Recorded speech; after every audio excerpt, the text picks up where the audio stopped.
come together once more and work together once more.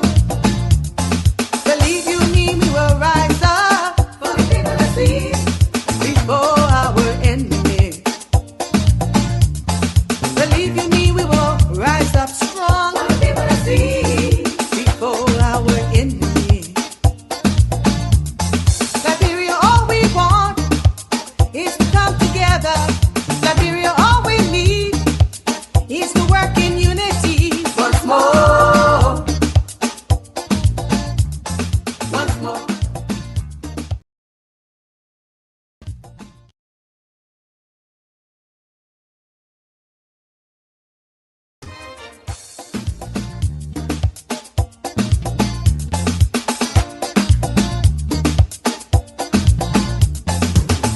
Let's come together once more and work together once more.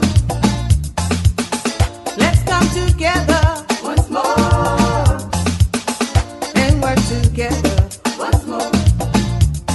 Believe you me, we will rise up for the people to see before our enemy. Believe you me, we will rise up strong for the people to see before our enemy. Liberia, all we want is to come together.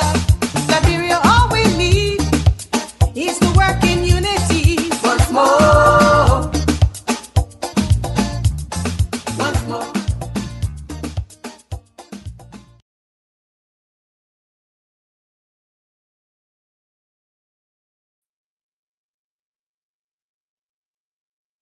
Good evening, good evening, good evening, folks. Sam Cinto, Liberian Public Radio. I want to thank all of you again for tuning in to Liberian Public Radio this evening. And we're going to have fun. We're going to have fun here very shortly. Thank you for tuning in. We appreciate it. Thank you very much for tuning in to Liberian Public Radio. Safety. Lord Jesus, we want to thank you again this evening for bringing us here again together. We want to thank you for everything that you have done. We want to thank you for everything that you continue to do for us. Because of you, we are here. On this first Sunday of the year, for us to be here, it's because of you. We want to take this time to thank you. We ask that you bless the Republic of Liberia, bless the leadership of the Republic of Liberia, bless the outgoing leadership of the Republic of Liberia. And yes, indeed, my Lord, we ask that you bless the host country, the United States of America. In Jesus' name we pray. Amen. Folks, just 1 minute here. 1 minute, please. 1 minute. 1 minute.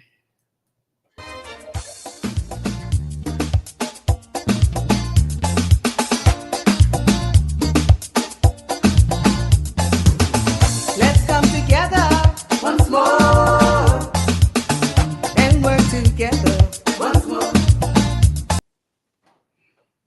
Much better. Much better. Okay, folks. I hope the analysts will be joining me here very shortly, Mr. George, Mr. Collins, Mr. Cece Goya, and Mr. So, if you're around, Mr. Mali, join me.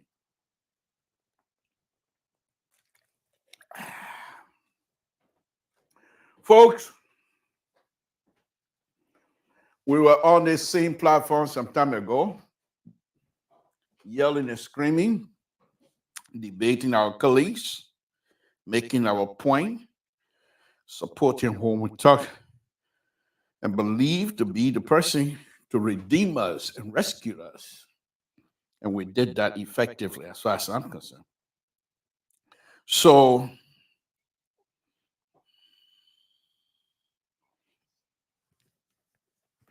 okay. So, we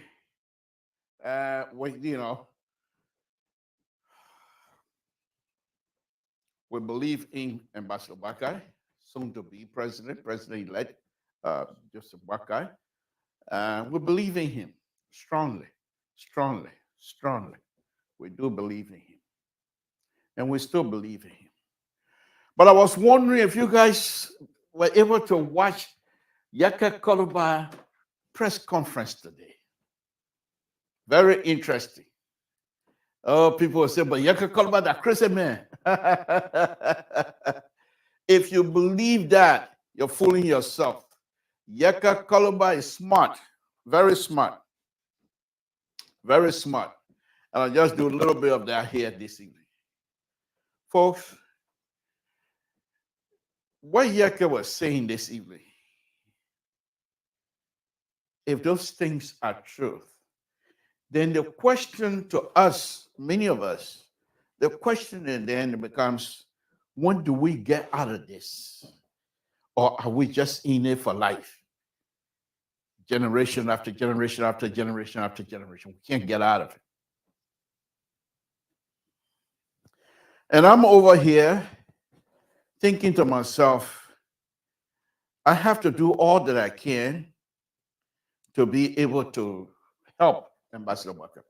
If you listen to Spoon, yesterday, I believe it was, once Satu was on, he was ahead of the Roe Fund.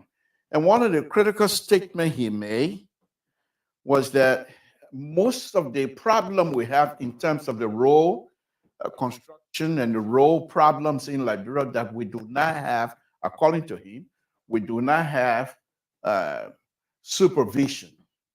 What do they mean by supervision in terms of road construction? Inspectors, someone who's going to supervise the construction process of the road itself.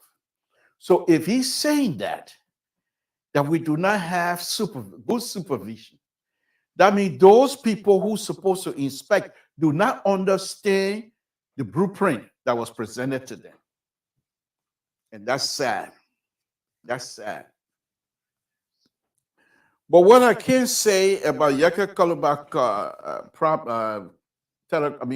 conference today, press conference today, is that Yaka Koluba is needed. We have to say, I don't care whether you think Yaka Koluba is crazy or not. We need Yaka Koluba. Because if anything is wrong, anything happens, he will run to the press. We need that. We need that. So Yaka Koluba, in combination with John Malou, I think Ambassador Baka's feet is going to be held to fire. There's no question asked. And I hope Ambassador Baka should not consider this type of process as being disrespectful to him. Because these are kinds of stuff, if he listens, will make him stronger. You have these young people, you have some of these people that were in early government. And I told you guys here earlier, a month or so ago, that Ambassador Baka, from my sources, Ambassador Baka is in close contact with some of the folks that from, even going all the way back to Tava government. And many of these people were saying, I'm tired. I did all that. I don't want to get back in it again. But the sad thing now is that it seemed to me, it's from all indication, all that I've been reading so far on social media and other places, it seemed to me that this government, I hope I don't sit here to eat crow, because Mr. So and Amos George will make me to eat crow live. If Ambassador Baka is unable to produce, I will have to sit on this platform, on this table here, and eat crow. That means not only will I be apologizing to many of you, but I will call myself a liar publicly, because I've been out here saying how good this incoming president will be. And in fact, I went as far as saying to many of you that this incoming president will make sure that corrupt behavior does not come close to his administration. And you have people now that are paying for jobs. Because, let me say this again. I was in Liberia 2018. I was there for the inaugural program. And immediately after the inaugural board that night, when I went to my sister place and other people that came from the United States and all over the world that went sedition that went, many of them came to my sister place, and all we were hearing is how these people, including my girl, name was being called Frank Chrisley at that time, how they were asking for money to get job. So the point was, if I'm going to pay money for a position, that means I do not have the ability to function on that at that particular job. Because if I know my job, I would not pay a dime. Because why would I pay money when I've already submitted my CV and my CV has already been reviewed and I've gone for interview multiple times? People selected me out of 4, 5, 6, 7, 8. It doesn't matter how many people, but they feel that I'm qualified. That's what and I'm gonna pay for it. I'm not gonna do that. And what we're hearing now is that people are paying for position. People are paying for position. I'm waiting, and Yeka Koluba called names today. Yeka Koluba called names today. And some of the names that he called, I'm not too sure if they are associated with corrupt behavior, because those are people, for me, in my book, are clean people, very straight people, straightforward human beings, as far as I'm concerned. So if these people are somehow, if what Jacob Koluba is saying, calling their name, if it doesn't mean that they are also part of the cabal, then if that's the case, then we're in trouble. Then people like me, I just go home, go get in Monrovia 1 or 2 days, boom, go to Totown, stay in Totown, 1 week, 2 weeks, come back. I got a job here. I'm working. The intent was, if Ambassador Bakai and his people were going to be able to somehow, not to eradicate corruption. There's no way you're going to eradicate corruption in Liberia. No way. But at least curtail that. At least have people to have confidence in their performance so that they do not come in bribe. This is something that really bothers me today, to be honest with you, because I was glued to Yeka Koluba. It was concerning, frightening, and everything else in between. To have Ambassador Bak, and what Yeka Koluba said, what he said over there was true. Some time ago, Ambassador Baka told us publicly, when he was being interviewed by Costa, he said publicly that he lives on borrowed money. And there was this back and forth between Costa and Spoon, where we also learned that the money that were helping Ambassador Baka was coming from Spoon. So it simply means that he does not have the money to support himself or do whatever he'd have to do.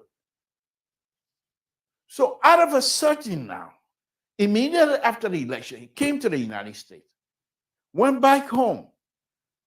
Within the last 3, even less than 4 months, he's coming up with $50,000. 50,000, I believe it was. So where's that money coming from? It's no big deal. $50,000 is no big money. It's no big money. Don't get me wrong. Any of us can get $50,000 if you save your money. So Ambassador Baka used to be a vice president, so perhaps he's safe. So fine. No question asked.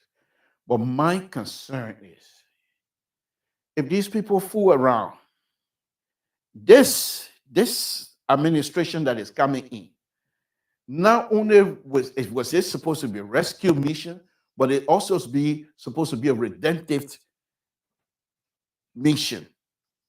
They're supposed to redeem. They're supposed to redeem us. And yet still, what we are hearing right now doesn't boast well. I'm not going to get into it right now because I'm waiting to see other social media tomorrow and everything else. And Yaka Koloba is not going to be silent. So I think those of us that want to see Liberia to move forward and do good, I think we're going to pin our hopes on Yaka Koloba, our hope and aspiration on Yaka Koloba. Because this young man, he told us, he said, if it means my family going to stay in exile again for another 6 years, so be it. Because his kids were threatened one time. They even seized his baby's milk. So if they're in exile, that's fine.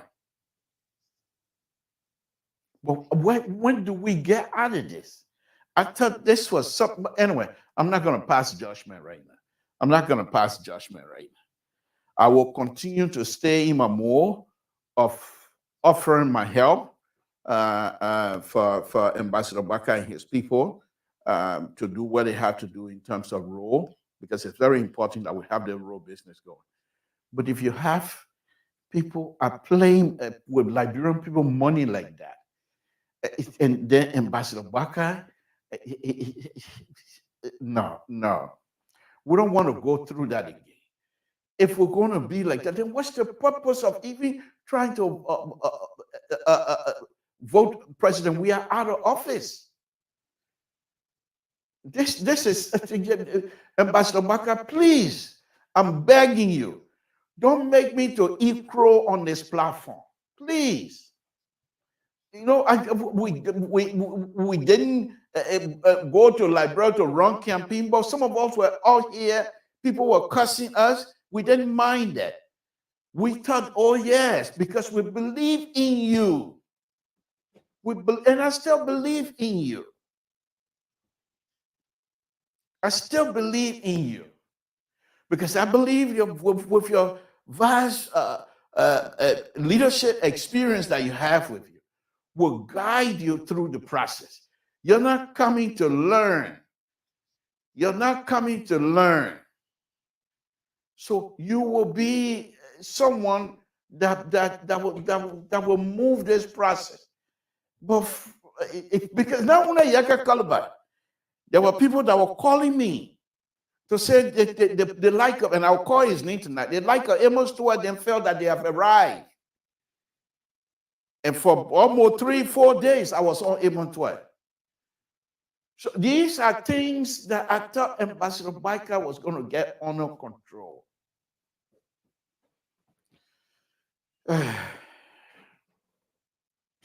So for us as Liberian, we enjoy life when we come to the diaspora. When we go back home, nothing, unless you get into steel business. For what reason? For what reason? For what reason? Why can't I? Even if I say, okay, you know what, United States, I retire. I don't want to work for you again. Because you're poor people are from Total. We rich people. I don't lay up. Then I run away. I go to Total. But when it's raining, I can't come to Maria. When it's raining, I can't go anywhere. I can't even go to Montpellier. Why is that? When I can't even go to Sunny Wayne. I can't go to Pella Village. I just stay right. This is the kind of life you want people to go around again for another 6 years, my people. Ambassador Baka, please, I'm begging you. I'm begging you. We don't want to repeat the same scenario under President Weah. This is the government for the people. Let me say this again, Ambassador Baka. People that voted for you, majority of them didn't vote for you because they like you or know that your leadership ability were going to redeem them. No. The vote they gave you were angry vote. They were angry with President Weah and his people because of the same thing that's starting right now under your leadership. They voted for you. Say, oh, they say, how the President Weah going to repay us? We're going to let him go. And they brought you in. First, everybody Oh, the old man you're bringing, the American last, why you're bringing him? We didn't care. We come here and tell with dry face, We tell them it's not your business. He owe that, not your business. We come here and make those statements publicly. People ridicule us because we believe in you. We know you have the ability to lead. What we're hearing, it has to stop. Now, my statement does not mean everything what the Yaka Koluba was saying today, they are true and what have you. That is not what I'm saying. That's not what I'm saying. But where there is smoke, there is fire. Let's be careful. Let's be careful. Because if people are going to do these kinds of stuff, Yaka Koluba calling your son name today was frightening. And making reference to Chucky Taylor was very frightening. Ambassador Waka was very frightening.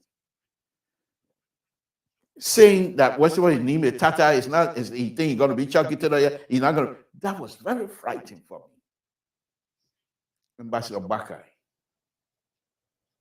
my old man, uncle, please, I'm begging you.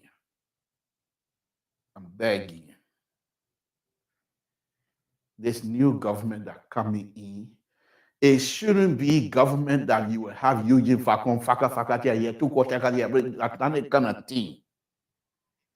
If Eugene Fakon will be Minister of Information, he must be giving straight information, truthful information. We don't want no sycophant coming around running their mouth because of you. Because when they do that, they will put you in a bubble.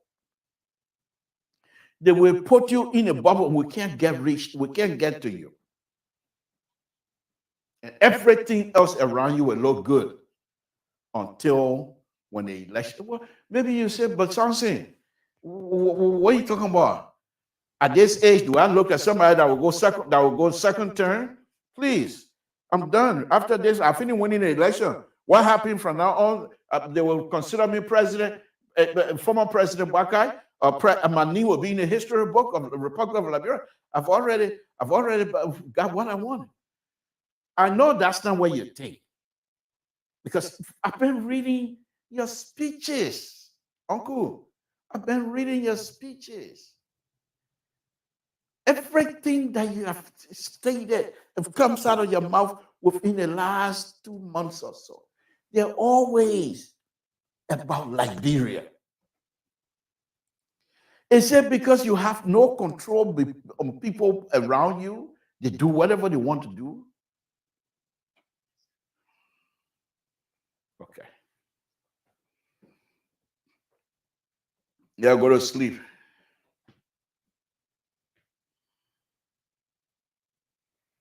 Okay. My people. Okay. So, I don't know. I don't know.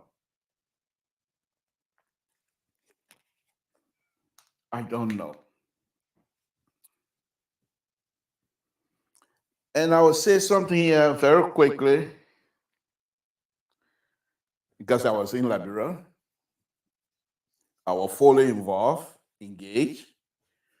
When they took those 13 people to the poll, the cloud that came over BTC, the barracks, I was there. I didn't stay when the shooting was ready to start. I left because I didn't want to watch it. But I was given a front row seat. I just didn't want to be part of it. I didn't want to watch that. But those people were killed according to the leaders because of corruption. And if you look into this entire Civil War issue, people would pin everything on mostly on corruption. Because when I had a conversation with DK Wansley when he came to Canton, Ohio, 1982, when he came to Canton, Ohio, he was staying in the same house that I was staying in. And he and I had some conversation. And one of the things he pointed out was, he said, Samson, it's not like we Liberian, we're always into people thinking of conflicting and things like that, but we don't like for people to take advantage of us. The country belongs to all of us, he says. But for somebody to think, because they are the head of certain organizations, be the government or what have you, and try to suppress other people because of their tribe, then it becomes an issue. 1982. I'm talking about after 85. I said 1982. Check, those of you that know DK Wansley history, you will find out that he came to Canton, Ohio in 1982. 82, 83, between that time. Okay? So after that, I thought to myself, in fact, when he left, it didn't take long. When those of you that are listening from Nima County, it didn't take long before the Liberian had their conference. They had their conference in Canton about that same time. Check your history. Check your history if you didn't have conference in Canton at that same time. Okay. And the president was hosting the conference was Dr. Marcus Down. All right. So I don't need to go deeper than that. But those are things that are very painful to many of us. Many of us. Like I said, I've been around for a while. Okay. And I'm just thankful to God for long life. We appreciate that. And we'll continue to pray for long life. But when will we even come up with ideas that would benefit Liberia? Yes, what is going on with this corrupt behavior?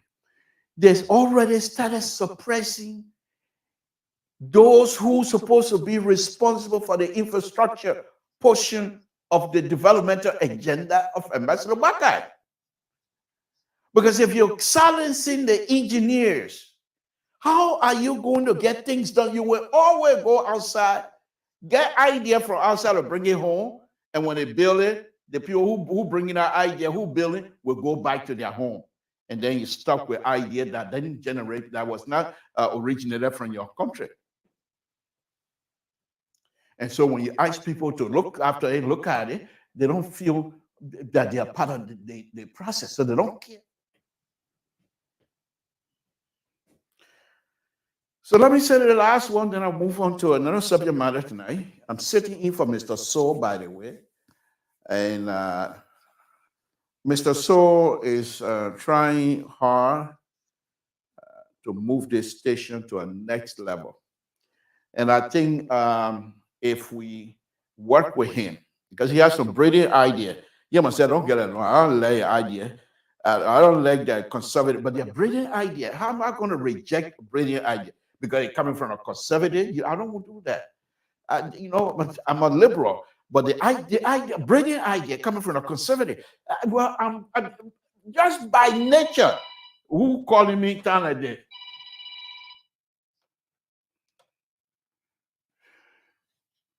Okay, I'm busy. So with him bringing out those ideas, I have to put my liberal feeling aside a little bit and work with him. Because your idea are going to elevate and move this station to the next level. So we'll work with him. And so he's somewhere working on some stuff. Oh man, he's somewhere working on some stuff. And once he gets things together, we will put things together. And under his leadership, this station, we will work with him. This station is going to go higher. So I'm sitting in for him tonight. And I hope the patron, the Amon George, and the mother will join me. They will not be afraid. Because when Mr. So is not here, the people don't let him come. Because they know the liberal is not going to put up with their conservative ideas. So they know. Why? When Amon George comes tonight, you will see how cooperative he will be. his engagement is going to be civilized. Not that his engagement with Mr. So is not yet not civilized, but I'm just saying when he come and join me here tonight, his engagement is going to be a little bit enjoyable. That's a good word, enjoyable. And I want to go English. Yeah, okay. So anyhow, let me say this last one on a very serious note, then I can go on to my tabata. So Ambassador Bakai, I still believe in you. I still believe in you, and I will continue to believe in you because I know you have the ability to do that. However, Liberia is above all of us. My love for you will not going to be above my love for the country of the Republic of Liberia. We come out here before we open our show, we pray to God for God to bless the Republic of Liberia. And so when we do that, that means Liberia is above all of us. We also pray that God will guide you. But this is what I'm going to say. This is what I'm going to say. And you say, you turning sounds into who cares? That's okay. That's okay. You don't have to listen to me. But if things are not going the way they're supposed to go, and Mr. So and Amos George make me to eat crow on this platform every day until the 6 year over, your knee will be in my mouth. Your knee will be in my mouth. Even if I come to Liberia, you want to put me in jail, you put me in jail. Liberia for me. I'm from Liberia. Liberia for me, Liberia for you. When you are going to Liberia, they put me in South Beach. That will be my first time in South Beach anyway, but that's fine. That's fine. I now go to jail in Liberia when I was doing goldsmith job. What you see at the Mama Point over there. So that's okay. That's okay. Okay. Got to put for all kind of, but that's fine. That's fine.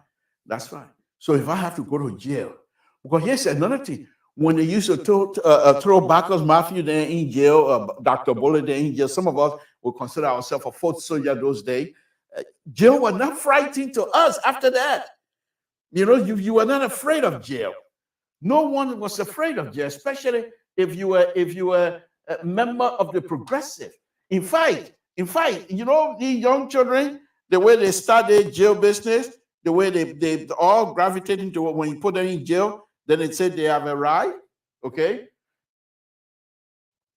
What's the same thing with us? You put us in jail, you just give us morale. Something toward in jail. Look how coming we say. I can name them. Look at Ezekiel Bachpo. I can name many of them. They go to jail, they come out. Now is that. Okay. So when I come to Liberia and you want to put me in jail, not because of stealing, but because of criticizing, and I will criticize, but I will do it with respect and I will do it with responsibility. So you want to put me in jail? When I come, you'll do it. So I'm just saying that I don't want to go that route. I love you, your mom. And I respect you, and I know you have the ability to lead, and I know you have the ability to take us places. And I will continue to believe in you, and whatever help that I can give. Just for example, thing that I'm going to be talking about here tonight on this show. So help to your incoming administration. Because according to this guy, Satu, last night on Spoon, he said one of the big, because he was ahead of the, folks, just give me a minute, I'm looking for something here. He was ahead of the road fund, okay? And he said one of the biggest problems he had was the supervision of the road. And what do you mean by that? When you're going to do road construction, you need supervision. And supervision, what he's talking about is to have somebody that will understand the blueprint and also able to provide guidance to the contractor, okay, to the contractor. And this is where Samson told will come in big time, okay. So So I'm going to go into that. I'm going to go into that right now. So, okay. I'm going to go into that right now.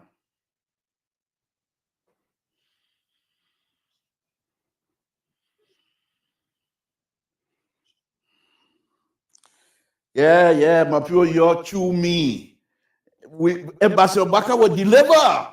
Let me count that. Ambassador Baka will deliver. Let me dance. But I hope this dancing that I'm dancing, Ambassador Baka, please don't make me reverse my dancing. Please. But he will not do that. He's a decent human being who cares for Liberia, and he will do the best he can to make sure Liberia get a good thing. So let me go on. So when he made that statement last night, sometimes when I listen to these people, they are not engineers, but when they start talking, then I feel good of things that I've been saying here on this platform. One of the interesting things he made reference to yesterday was what they call the ADA, which is American Disability Act. That act that was passed by Congress, it tells every state and every city to go back into their sidewalk design to make sure their sidewalk design accommodate the handicapped, the blind, me, ADA guru, me, Samson. Right now, I'm serious. And the project that, besides doing the bridge project and stuff, when I'm doing the bridge project and things like that, it's a highway. I don't have to worry much about ADA. But when I do widening, road widening in the city and things like that, they come to moi to do ADA. So I know about ADA, and I will show you guys. But that's besides the point.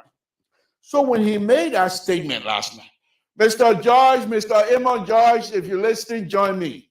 Mr. Terry, today Sunday afternoon, if you're listening, you'll join me. Okay.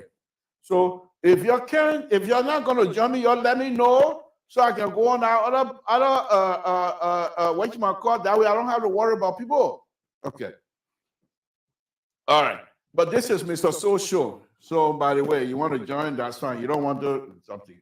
But let me go on. So the issue was that when they do the road construction, his complaint was they don't have supervision, experienced supervisor.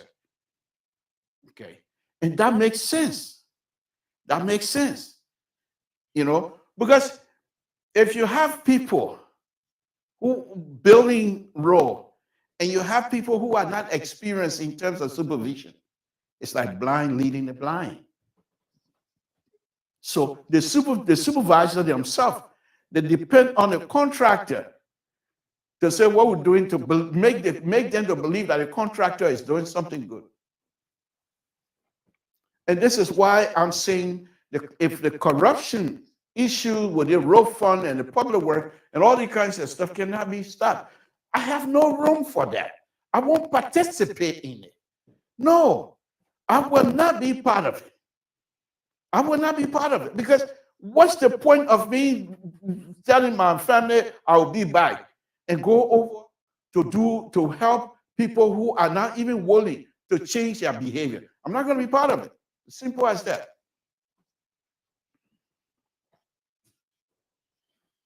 Okay, so let's go into that. So when it says supervision, first of all, the inspector must be able to understand the print, the design of the road. So they brought in, they call bill of quantity, a BOQ or BQ or something like that. But that's not how it's called.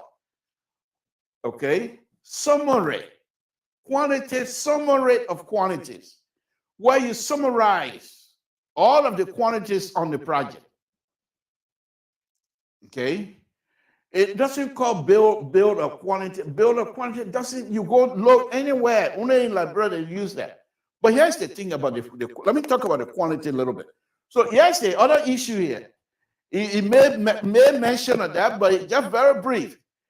And all of the legislature, if you ask them, they're saying that it takes $1 million. No, many of you have heard this before. It takes $1 million to do 1 mile of road. It's not true. It's not true. But let's look at it a little bit. Let's look at it a little bit. They say it takes $1 million to do 1 mile.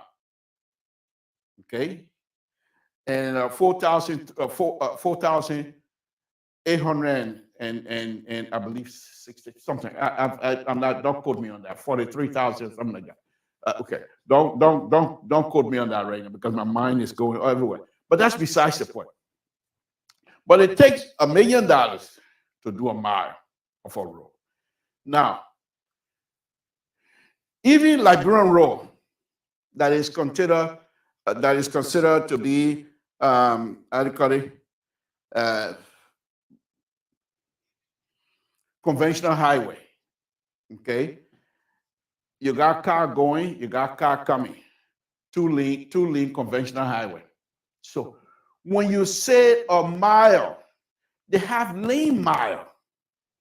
When you say lane mile, this lane that going that side has its own mile, even though on the same plane now. So if you go 50 feet from here for 50 feet, it's still 50 feet. But if you're going to calculate this side got his own 50 feet. That side has his own 50 feet. So if you combine it, that's 100. So if you're saying mile, $1 million, are you talking about lane mile or you just saying mile? They don't talk about that. So because they don't understand these kinds of separation, they have no ability to say. Look in the Congress, legislatures, look in offices. Some of these people that are connected to public work, senators, they have no engineers on staff. None. You would think they would want to employ engineer on their staff. So at least if they have questions that have engineering that is related to engineering, these young people will answer. But because they don't discuss engineering. Other one is what's in it for me? How can I get contract? That's not what I'm talking about. Okay. So when he said that it takes $1 million, it costs $1 million per mile. Just think about it. Is it a lane mile or just one side? Okay. Let's look at this. Okay. And just think about it. I'll just do rough. Let me get my calculator quick. Okay. So usually when you do these road quantity issue, okay, they have what they call an end area method in estimating. So what you say area. Okay, let me make sure I'm okay. A plus B. Okay, but I'm not going to go through that. I don't want to bore you. But you use what they call end area method to calculate as you go along. Okay, but let's look at it. Let's just and most of the quantity they're in square footage. Okay, they're in cubic yard.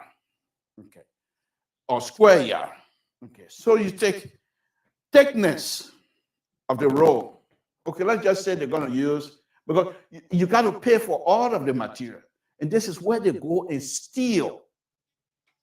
This is where they go to steal. Because I work with them. And I noticed some of the corrupt behavior. Instead of doing a line items calculation, they want to do where you would call wholesale item. But those wholesale items usually come about if you don't do the 3D.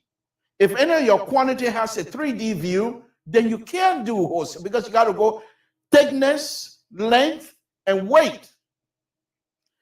Thickness, length, and weight. You can't do a wholesale now, but you can do wholesale with length. And it's about 200 feet.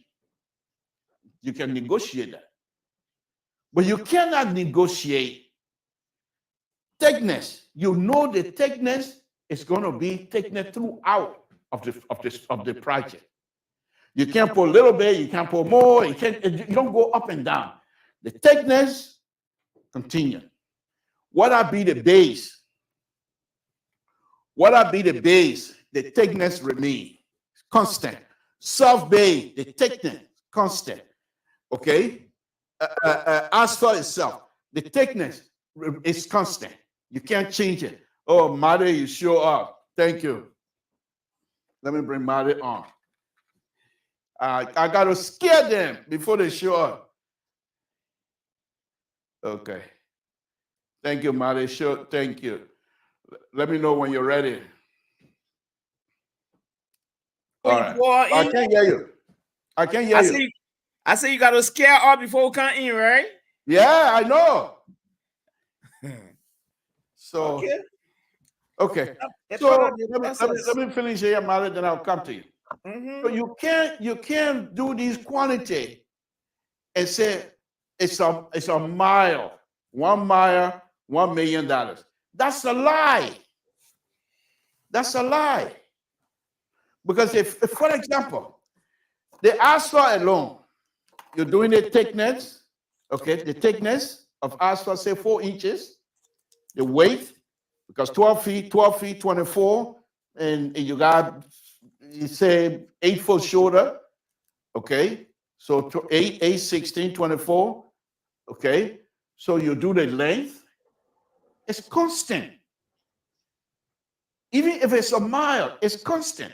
You take that quantity, that whole square yard, because I mean the whole square yard now you're gonna have to divide that, okay, to come out with cubic yard. All right, and that's the cubic yard you take, and the contractor gonna bid on cubic yard. They can't bid square footage on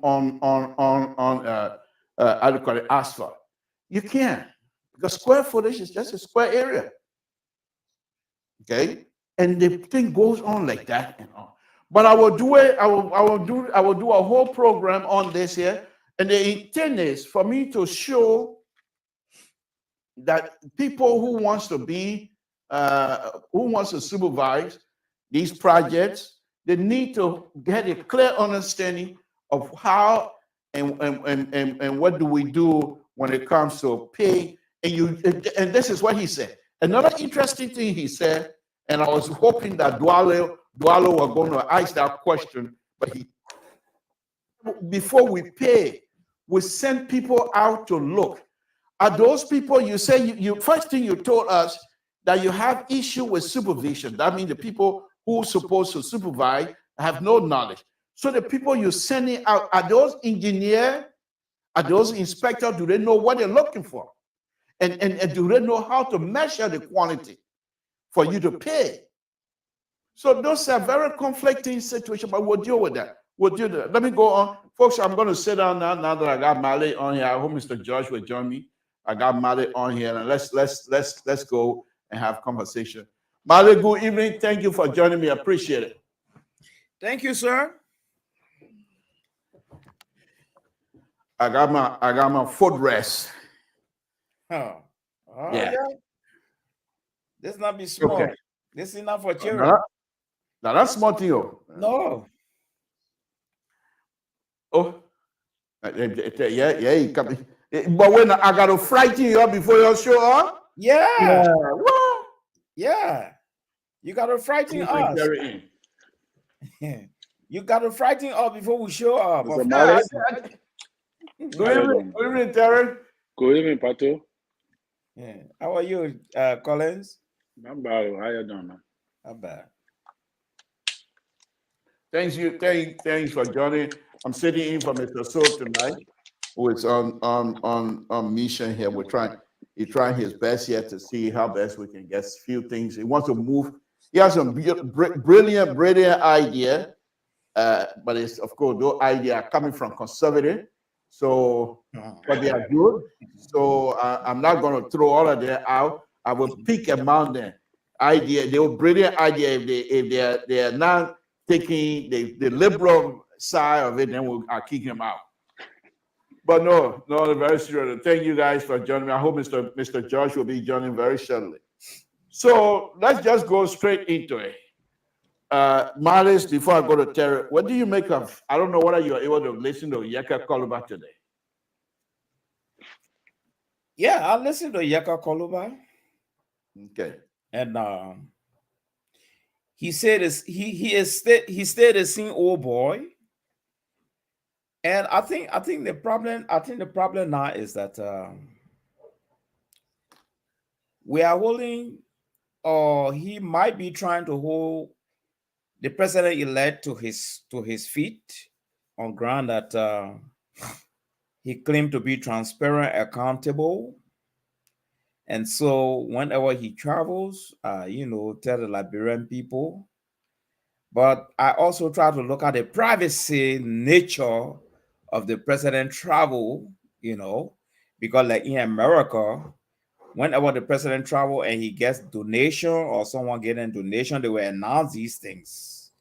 So my question now is that whether we have that procedure within our presidency, when the president receive gift, donation, when the president receive money from outside, when he leave Liberia, whether the president under obligation to tell the Liberian people what he received, who gave him what.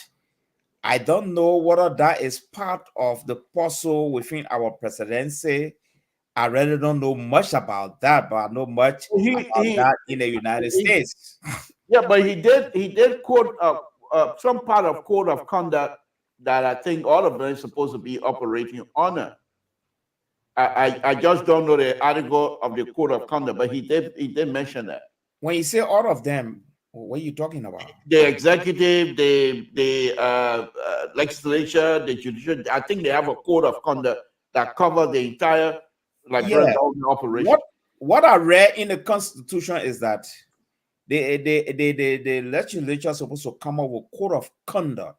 They did that. Okay. No, code of conduct, I think, for the line ministers. I don't know whether it covered the executive mansion and the president. I have not seen copy. Okay. All right. Because if we are talking about they having code of conduct, then there are so many unethical things is happening within the corridor as well. Is the code of conduct applicable to that? Does the code of conduct also approve of one legislator insulting personally the president and his relative and his mother? And does the code of conduct also allow these things to happen? I don't know. Yeah, that question is way over my pay grade right now. I say I don't know, because code of conduct is there to put us in line. Right. Mm-hmm. Okay. So all right. If Koluba will be throwing stone at Georgia, the cost, the personal cost, and all the kind of thing embarrassing to our country. So the question now, where is the code of conduct? I have not seen one. Maybe Terry will tell us more, because they are the inner cyclers. Okay. Terry, good evening. Mali just threw that straight at you. So, Mr. Mali, you want to listen to Yeka Koluba press conference today? Yeah, I listen partly to him and all the kind of thing, but like I said, to me, Yeka Koluba is actually suffering from PSD, post-traumatic stress disorder. That is what I see, because most of what he said today contradicted himself. All right, if you observe the things he said, he have great concerns, but he don't know how to channel it. He thinks that channeling his concerns through violence and aggression is the means by which people will. One of the things he's not understanding is that this government that coming to power is a very responsible government. That is not Georgia government, wherein no matter how you cost them, they're not going to send people to your house to go attack you. to go jump behind you, to go do the kind of thing. Ambassador Boga ain't get time for you. You will cost from for 6 years, he will not humble you. You understand? He may just play deaf ear to you. That is the kind of person. And the government itself will not even run after you. One of the reasons why Yeke thrived in President Weah government became the most popular guy was because President Weah had people that worship him. But Terry, So I don't mean to interrupt. I think you're missing the point. The process. I understand the process and the means of it conveying the messages. I'm not comfortable with it either. But I want you to look at the substance. Yeah, like I said, he have a very good concern concerning the money aspect. How Ambassador Boga got 50 grand to give to those people, and he claimed that he got information that Ambassador Boga is taking money from because that is what normally can happen in Liberia, which is when the new president coming in, there are other businesses like the Lebanese guys, they can come to engage, they send gifts to the president for favor so that the president can keep on doing the same thing that previous government have been doing by giving them leverage in the economy, which of course his concerns are very, very, very, very great. But whether if what he's saying is true, that Ambassador Boga did take money from these guys, we don't have no understanding about it. We don't know. And he claimed that he's going to bring all the information very soon. And if he gave Ambassador Boga, I know it's an ultimatum or what, that if Ambassador Boga do not come out and tell the Liberian people who gave him the money and for what purposes, that means that he's going to say it on Thursday. So, these are some of the things. And but what I'm saying, his concerns are good. And like I said on this platform the last time that you were talking about, one of the problems that Ambassador Boga and his team is having right now is the inability to actually give us a full comprehensive breakdown as to how those money that were collected on Spoon Talk and other monies was spent. Because they promised, now nobody under pressure, they themselves promised that they would give us the breakdown. All right, which means they have entrapped themselves. So now they put themselves in the position for us to ask them now, when will you be giving all the breakdown? Because if you can't give all the breakdown, then it means that some of the money, some of the money was stolen. But then the way in which you present your concerns is how the Liberian people now will take you serious. But the way he presenting his concerns, people are not taking serious. Even if you bring information that are reliable, people will say, but that man, he's not correct. Because of the way he approach issue. He's trying to approach Ambassador Boga like how he approached what he mean, President Weah. And what he failing to understand, I wanted to generally ask him, that Ambassador Boga have not yet taken office yet. Why are you accusing him of all these things? And he was stuck. He couldn't really fully answer that question. Then he started going to all kind of contradicting statements that, you're going to support fanatic Kufa. Then they generally ask him, but you claim that these people were corrupt in the past. Then how you coming back again and say, you're going to support the man again? And there were a lot of contradictions in his statement. And one of the areas that I've really settled down, that I say, yeah, this is a PTSD or something, was when he said that he led confusion. And he don't feel satisfied when there is no confusion. He lets when confusion comes, that when he ready. So this is a man that is going through a lot. He needs a therapy. When he made that statement, Terry, I think you should take it with a grain of salt. It doesn't mean much. Well, for the character I have seen over the period of time, and the way he proceeding now, I'm not going to take it as a grain of salt anymore, because he is actually portraying the characteristics of the kind of guy that he's actually saying he is. The guy that's saying that when somebody tell you who they are, believe them. So that's my take on that whole thing. No, but Pato. Yeah. I think where Colin is coming from, I think I want to stick in his corner, because the nature of politics and the manner in which the people carry on information in Liberia at that level.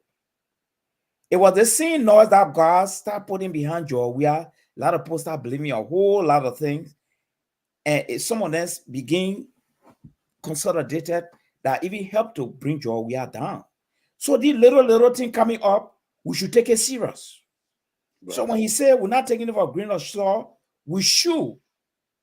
Because the problem here is that it is this same little information will help to start breaking down Joseph Boakai wall.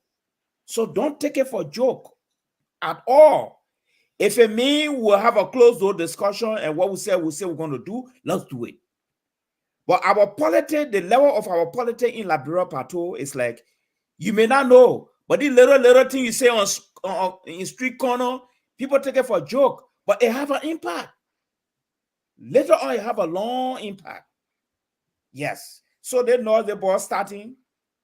If I were Joseph Boakai and my followers will try to put it under control as quickly as possible. Because what happening now is he continue it. And we just say it's okay. And he just start to follow the Joseph Boakai government in that direction. Trust me, it's going to sink down. When you say putting under control, what do you mean? Oh, if the Joseph Boakai people promise that we'll do this, we'll get record, we'll do the 1 year. They went on Spoon TV, they said it 1 year. And I came up, they said, oh, you said it, you're not. So go and do it. Because I'm sure if you go and do it, and I yaka koluba, I will not can repeat myself again. I said, okay, now they have done they want because they said they're going to do it. Thank God. That will even reduce the drum sound. Yeah. You see?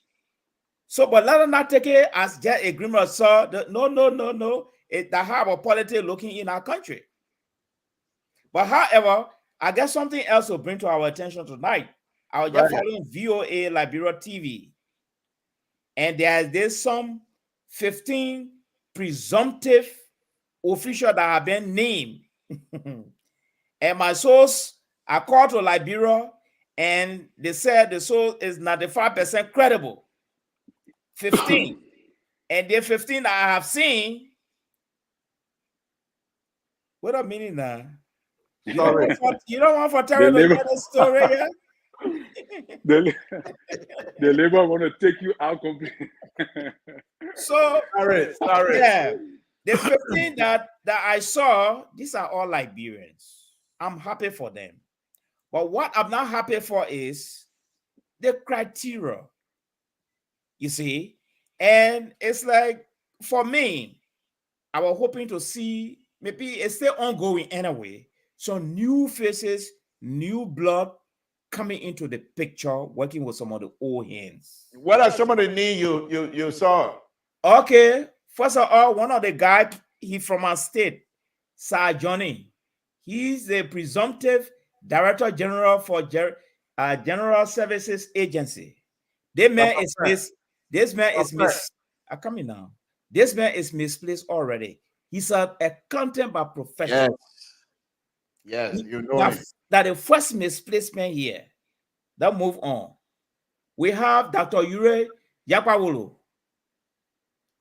They sent him to RIA. Okay. Okay. Then I think I sent it into I sent it to. Then we have one Jacob Kabar Colley, Managing Director for the National Port Authority. Then we have Mandela Kopa now.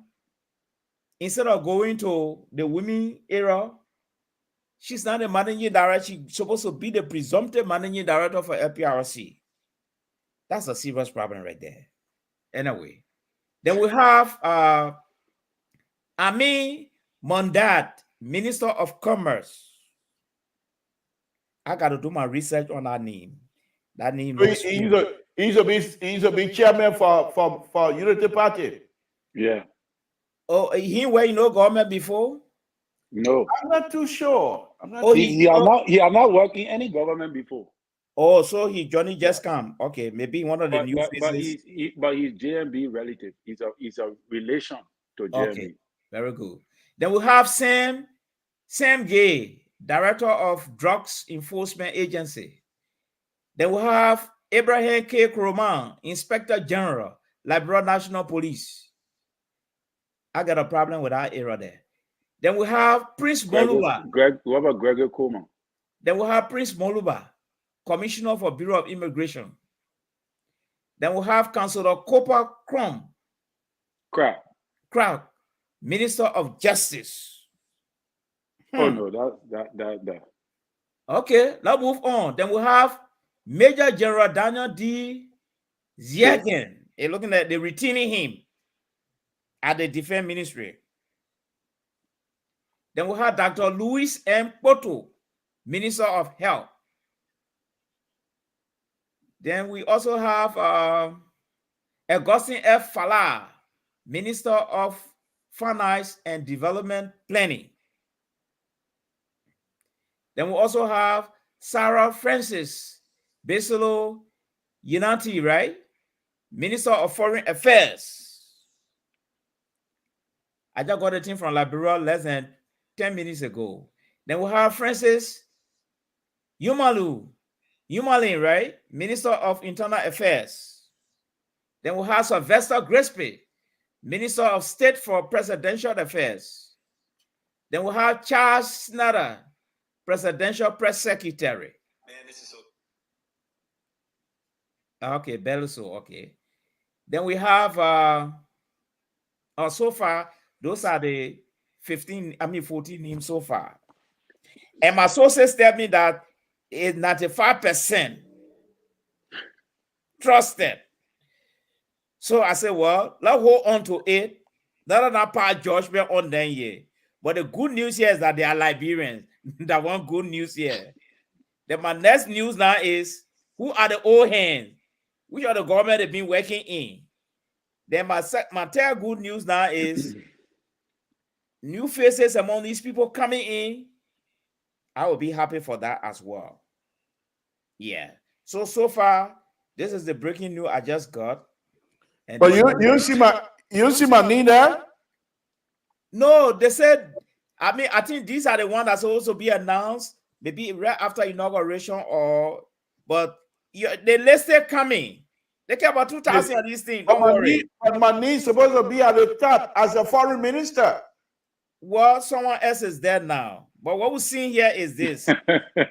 I'm more concerned about justice, the police, and especially the security apparatus. Yes. Okay. So, Terry, what's on your plate before we go into Mali's conversation? Well, I think Mr. Mali have a good talking point there. I also have some other things that you were talking about something earlier on about the road project in Liberia, and I got our own Spoon FM last night talking about the road, how roads are done. What my concern was that I happens to be on one or two projects in Liberia with one of the civil service group. All right, and a guy who I was under, he got a project to build immigration office in Sasstown, Grand Coup County, and the project were not ready. It did not really go well. So, and not only that project, but there were several other projects of road construction that were giving, and because of that, I was able to now see how most of these projects are allotted. And I got to realize that these projects were given to people who proposal was, who budget, their proposal budget were lower than the actual amount that were allocated for those projects. So they use a sample all the proposals, and they will pick certain proposals that are lower than the real amount and designate that project to that company, knowing very well that that person will not be able to do that project with that amount of money. After assessing the person's proposal, they will give that project to that person and then make them to sign for the overall amount that was designated for that project. And I thought that that was the reason why Liberia road projects and many other projects beside the road project did not really meet international standards or was not properly done. Well, You know, yeah. Let me speak a little bit on that because I have little knowledge on it. What they do, they have what they call engineer estimate. So as an engineer, before your project go out for bid, you submit all of your planned quantities, and you also attach dollar amount to each of the quantities. And at the end, they have what they call total engineer estimate. So maybe your engineer estimate come out to maybe $2 million project. Okay. So they send it out for bid. So the contractor, maybe 6, 7, 8 contractors go and get the blueprint, and they do what it called quantity takeoff. So the contractor go and pick up all of your quantities on the blueprint and make sure he's not missing anything. The contractor estimate. I know these things because I have worked on both sides. I did private as an estimator and as a designer now, and also estimating, and I'm also a contract inspector as well. But anyway, so when they finish with that, the contractor comes and submit their bid. And sometimes they leave 200,000 or so on the table. So what they're supposed to do, they're supposed to go and look at the bid, and they pick the most reasonable and most responsible bid. right. Most of the time, not all of the time, most of the time, the bid that will be selected will most likely will be honor engineer estimate. You have some contract where your bid will be above engineer estimate. In fact, if you were to be involved into construction activities here in America during the pandemic, all of the projects that we put out, the bid came back above engineer estimate because most of the quantities and the material were high. The prices were very high. Right. The asphalt were very high. Okay, but that's besides the point. What they're doing in Liberia, and what you're saying, is that these people, they will purposely look for the person who's leaving the most money on the table. So say they have $500,000 contract, and then they find a contract that will bid $250,000. Right. And that the other money that is left on the table, that money should have gone back into the coffer. Sure. It shouldn't, but now the people who are there, they will make the contractor to sign, just like you said, Right. for the entire $500,000 contract. But in reality, the contractor I've already submitted his bill or his Proposal, yeah. for 250,000. Right. So he signed that. But that 250,000 agreement does not go to World Bank, does not go to African Development Bank, does not go to African Union Bank or whatever that the money is coming from. That then they take that balance, the money that is left over for themselves. Mm-hmm. And that's not the way it's supposed to go. So now, when they go to submit their money, their payment report, yeah. road fund, the road fund already know that you said 500,000. They're not coming back to 250,000. So now that's why they work closely, and that's why they always find people who are cooperating with them. Right. So when they're ready to submit the road to the road fund, they make the price go up. So they will add things, everything. So their first payment will be commensurate to what they've already submitted. Yeah. People are just, it's bad. It's very sad. That's how they're supposed to do it. Very sad. So anyway, Mali, let's go into your your concerns are very. So, Mali, let me come back to you. Mm-hmm. Your concern has been raised with individual earlier. What can you tell us about those individuals that you have concern with? What is your concern with those individuals? No, I'm coming from a general look. And the general look here is like I've been wondering whether Joseph Boakai team is going to emerge from the merit system or consultative system. This is where this is what baffled me, because when Helen was coming in her inaugural speech, she said she was going to promote and enforce the merit system. And the merit system is a system that you don't know nobody. You know people by their criteria, their experience. Is on that basis you tend to bring them in. But in Africa, it's difficult for the merit system to work, because it's like, I must know you sometime to some level, or I'm connected to Collins, and Collins is my uncle, but Collins know one of his friends who is capable and can run the police department, and he tried to lobby between his friend and myself as the president. This is what we do in Africa, you see. But the background from which Joseph Boakai is coming from, I expect something strange. I don't expect something normal again, because it's almost like the job we are playable with that kind of appointment. However, I don't want to jump the gun. But I'm just thinking about the criteria, because the president said there will be full disclosure. Okay, I'm sure the people are ready for that. But what the criteria? Because when you talk about criteria, it can neutralize what I call placement. If I come from communication background, you try to put me in that era. If I come from finance background, you try to put me in that era so that I know what I will do.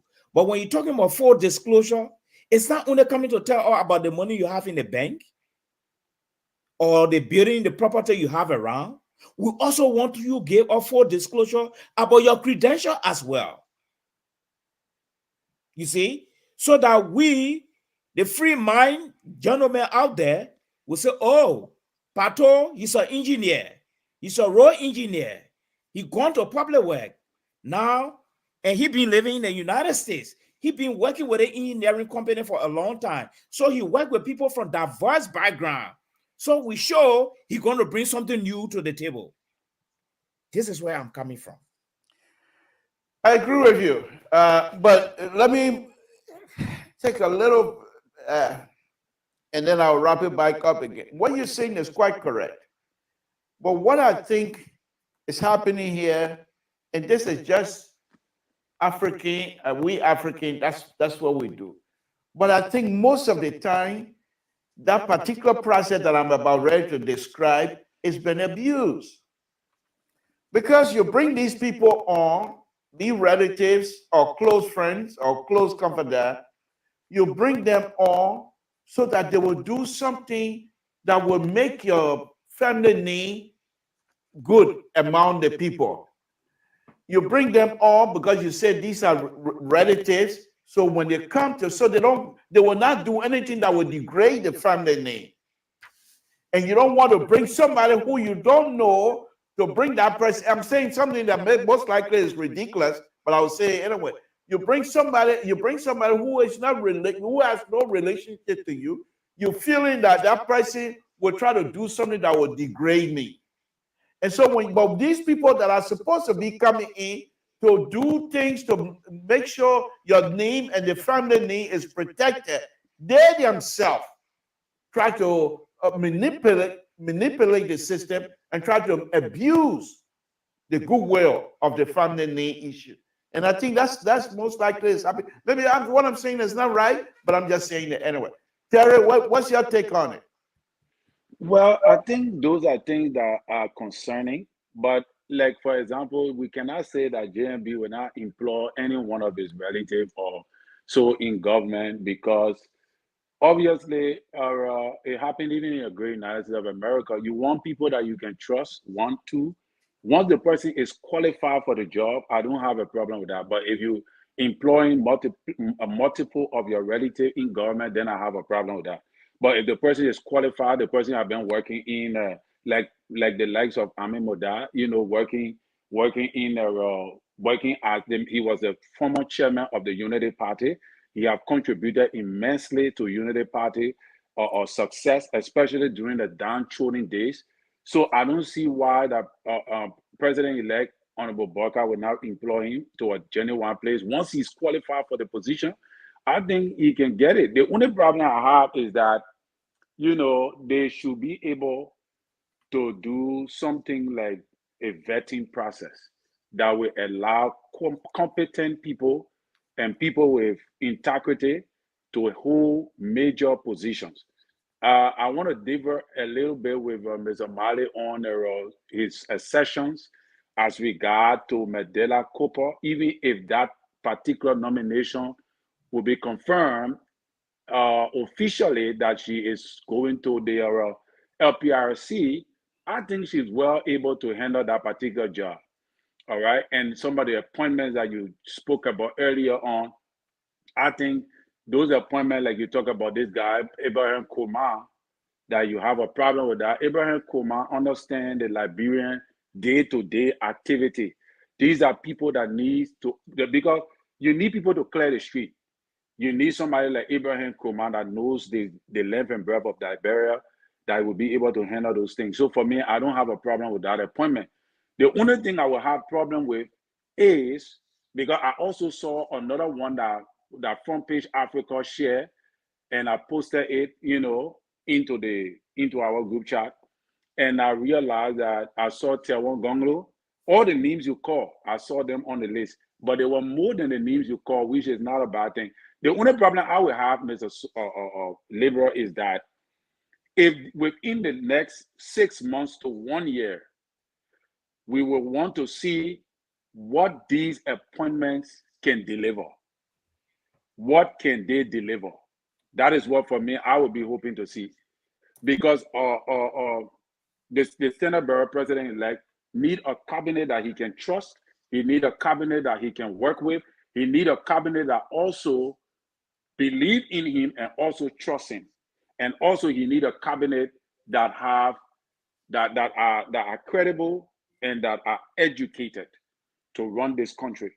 And once he have those people, most of the people you call, they are all educated people. They are people with outstanding records. They are people with integrity. So I don't see where we're going to have a problem unless these people go to power within the next 6 months to a year, and then we start to hear about corruption. We start to hear about other things, and Ambassador Barker cannot address it. Then I'm going to have a problem with that. But for now, as it stands, if that is what we have, then so be it. But Pato, let me just push back a little bit. Okay. You see, Joseph Barker has laid a foundation that has attracted some of our attention. The issue of credibility, integrity, dependability, and trust, those are good virtues. From time to time in Liberia, we have had huge misplacement that one has been causing serious problem in our government. All right?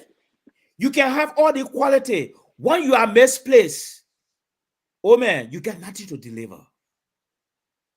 Mandela Cooper, let's start with her in the first place. Yes, she supported Joseph Barker. Yes, she formed part of her coalition. Yes, I agree. She might be credible, dependable. She have integrity. Yes. Does she have knowledge about petroleum? Does she have the credential in that area? Has she ever worked in the kind of a back discipline before? These are specialized area. It's not just area where you take someone and just chunk them there by political appointments. I think this is where I'm coming from. And we are having misplacement in government from time immemorial. Even with the Helen Johnson government. For instance, we have Kofi Wu, who is an authority in human rights matters and activity.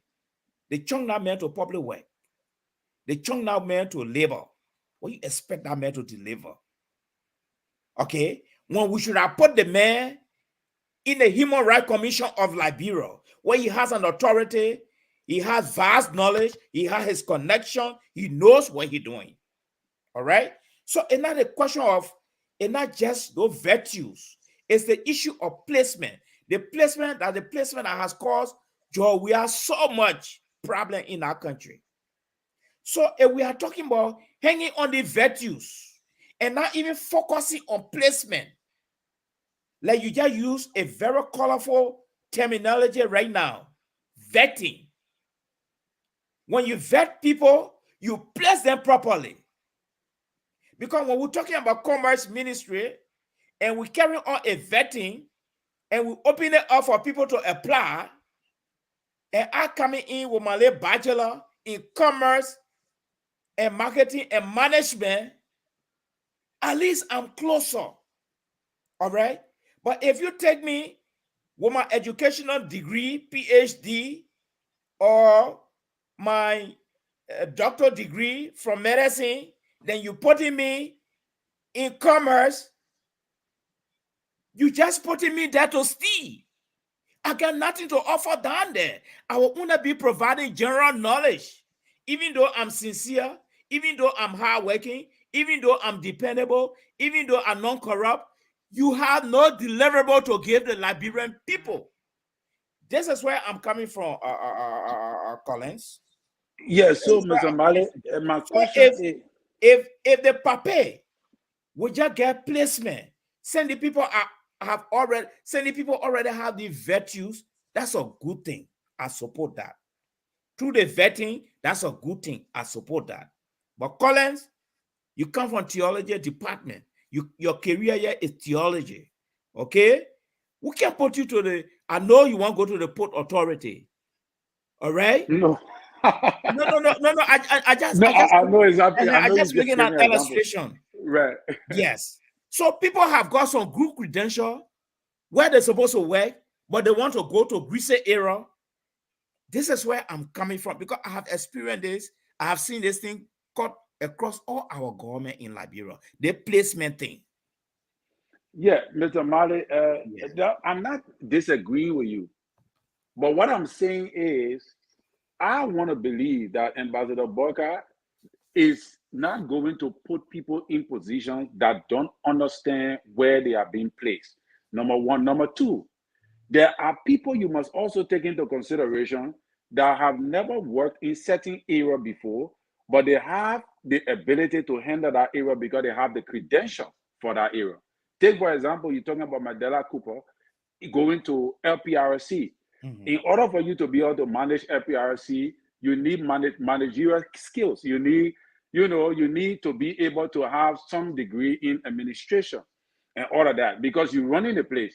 You don't really have to understand what kind of petroleum is coming. That you're going to be able to know all of those things within a period of time. No, but you have to have. Okay, hold on. Let me finish. You have to have administrative knowledge on the effect of how the ministry is going to function.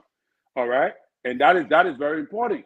All right, you don't literally have to be somebody who, because there are a lot of people who understand petroleum science, they understand all these things, and at the end of the day, they go there, they steal a lot.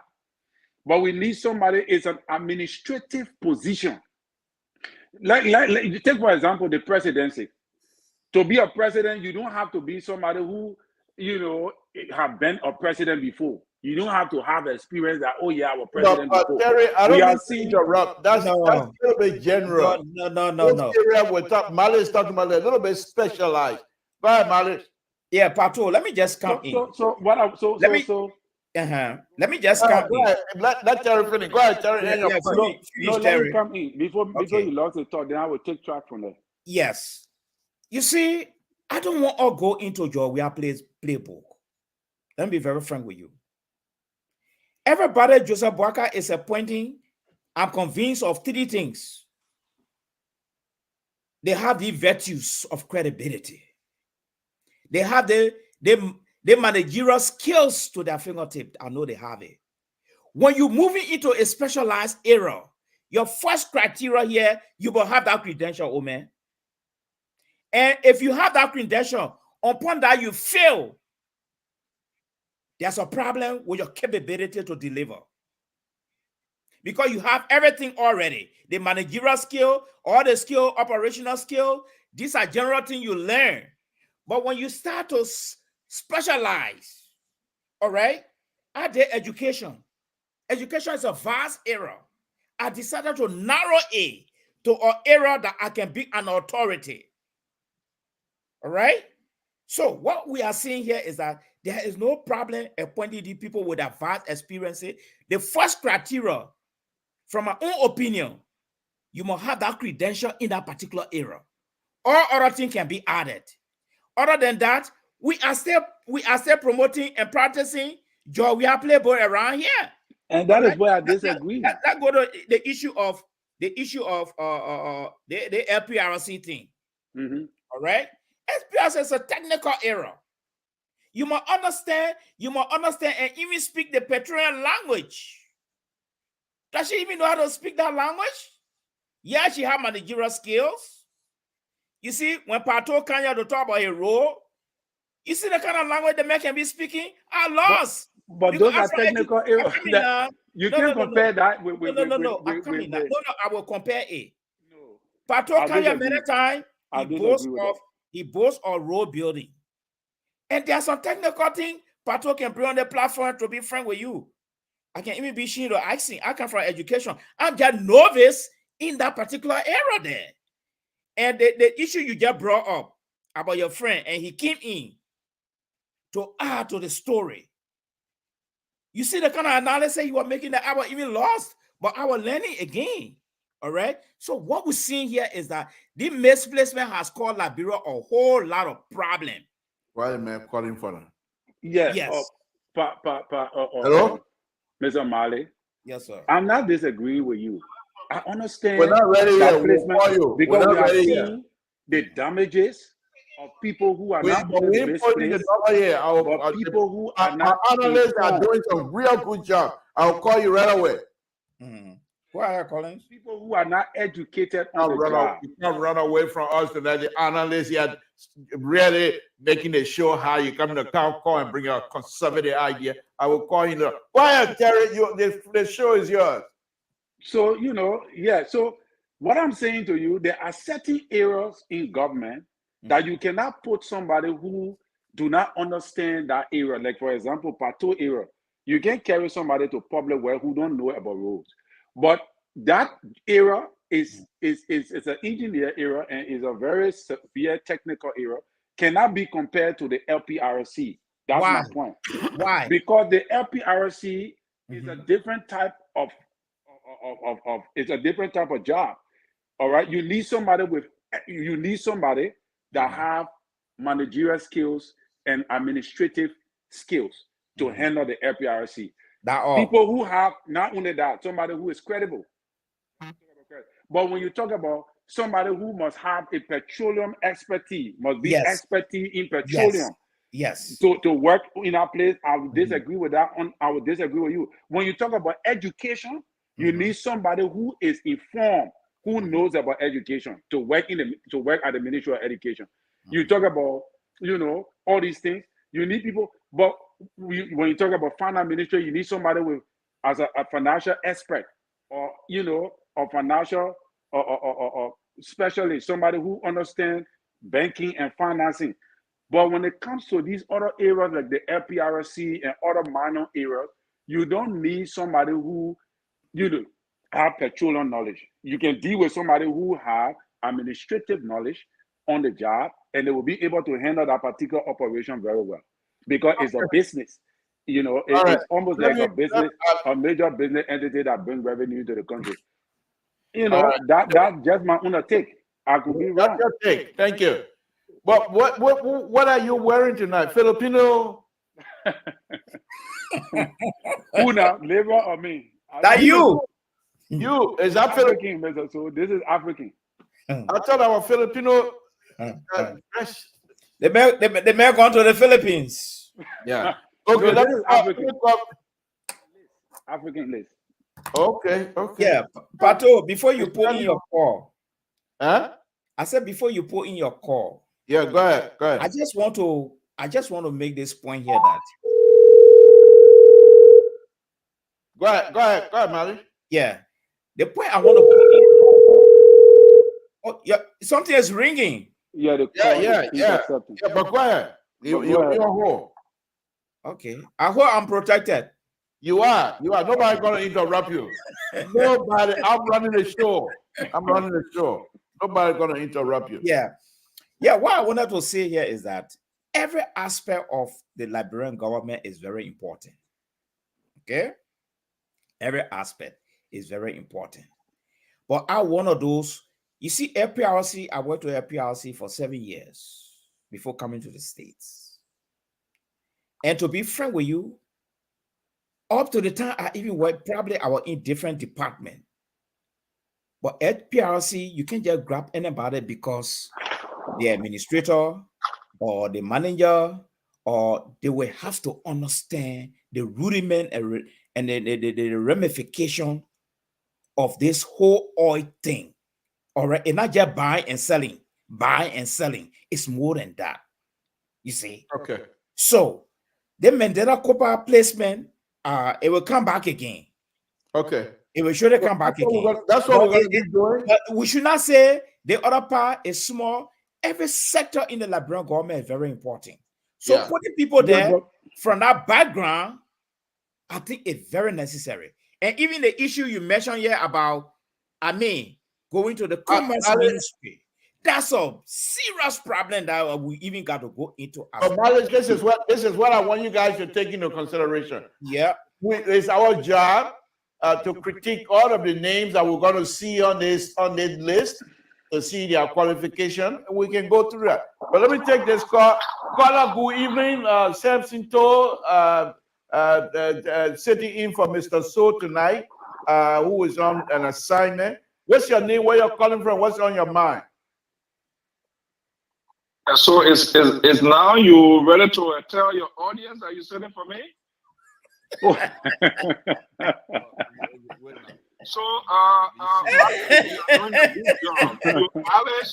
Malice, you are doing a good job. Stand up to this liberal. Thank you. Up to Terry, because thank you, CEO. Yes. They have an hidden agenda they want to push on this network, and we will not allow it. Get a liberal tonight. Looking so pitiful. Our voice talking like a little baby, start crying when the game have not even started, but he's not willing to address this issue. These are the things for you and I represent and stand for on this network. Okay. These people make a pick, and they will not have the courage to speak against those things that people will be doing. They will say, "Oh, let us wait." In fact, it has not happened yet. There was a sort of bizarre press conference today held by Representative Yeke Koluba. We believe Yeke Koluba yesterday, we must believe him now. However, those information will be verified and validated. The Liberal does not have the courage to speak to those issues tonight. Instead, he came salad dressing those issues, acting like a little baby who doesn't know what's going on and making himself. I'm not feeling sorry for him. He's been dancing, and I expect him to be dancing. Look, there's a need that we have a genuine conversation about what is going on. What they Koluba said today, they are alarming, they are troubling, and I hope the Unity Party and the incoming administration will address some of those issues. Not with people's speculation, they can be people make a list. I will wait, I will pause until the official list comes out. But the representatives spoke extensively today. We believe in yesterday. The Liberal believed me yesterday. Today, the Liberal does not want to believe him. He's finding all of the excuses in the world, and this is why he's doing what he's doing. But Mali, I have your back. Stand up to the Liberal. Stand up to Cherry. Thank you, CEO. Thank you, CEO. That's great. Good night. Your caller 763 number 5433. What's your name? Where you're calling from? What's on your mind? Something told. Whoa.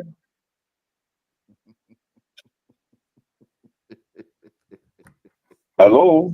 Yes. Hello. So money for moment, I say good night. Then you all like queen man. You catch me. You know, Catch me. Mr. Two, this is Pastor Cummings. How are you? Yes. Happy New Year to you. Seen the name. Happy New Year to you as well. Brother Collins. And Happy New Year to your viewers and listeners. You know, I was pushed to just call tonight. What is on my mind is the press conference that Representative Coluba had today. Look, it's laughable. I kind of disagree with Mr. So in a sense that it's laughable. I recall right after the 2005 election, when Madam Salif had an interim team, when that transition team was working, after the transition team got through, 6 months, let's say barely 2 months Chief, after the election. Cummings, just hold on 1 minute. Let me merge this president, please. Because if you're talking, I'm merging you. All right, go ahead. Pastor, go ahead. Hello? Yeah, Mr. Cummings, go ahead. Yeah.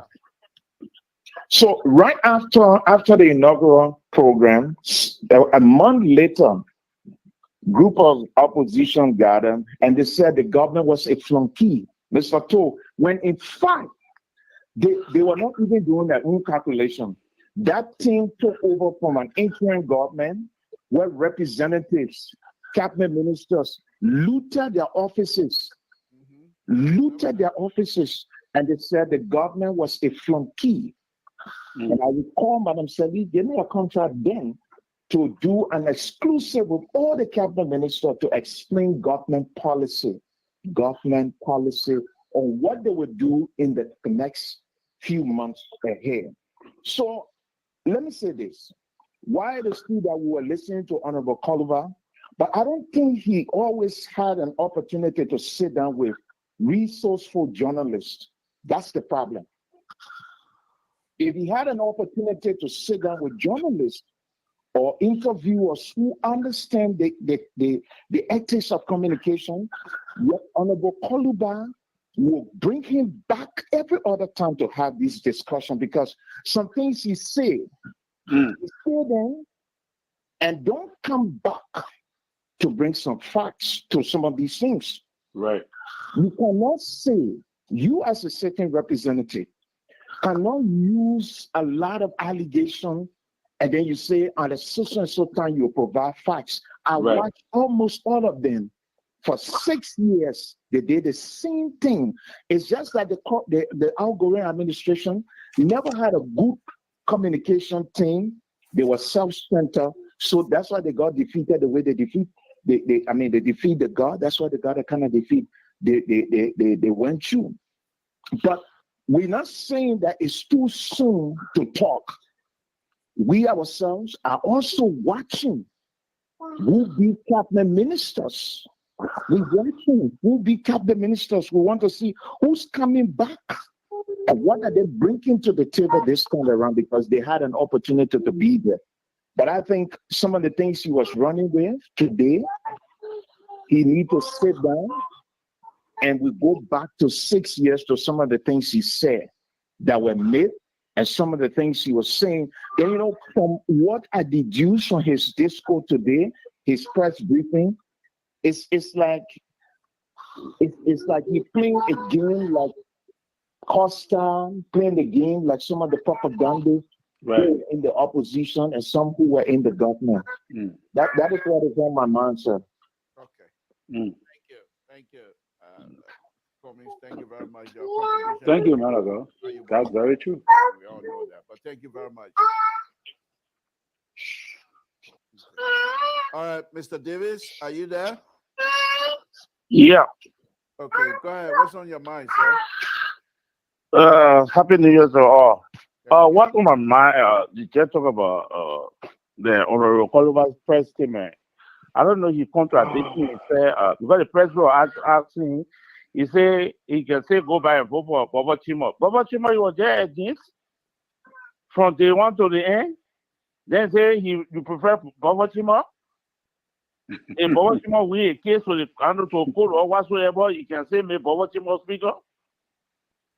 I don't really understand Columbus. That's why a lot of guys said maybe that the gunpowder or something getting a lot of some you reaching to some critical point. I know maybe they need to put in somewhere. Now, because the president said they can always be making fun and take it. They say I take a put in my pocket. You will say something. They take it back. They say I take a put in my pocket. Now you calling the press people, United Party press people. You say, oh, you call CDC now United Party again. He just contradicting himself all over the place. I don't know where he stand or where he's not stand. But one of the major things is that my brother said about the contract, they probably were contract, or they want them, most of the contract were on the lawmaker, most of them had a contract, the real contract. Some of them had a contract.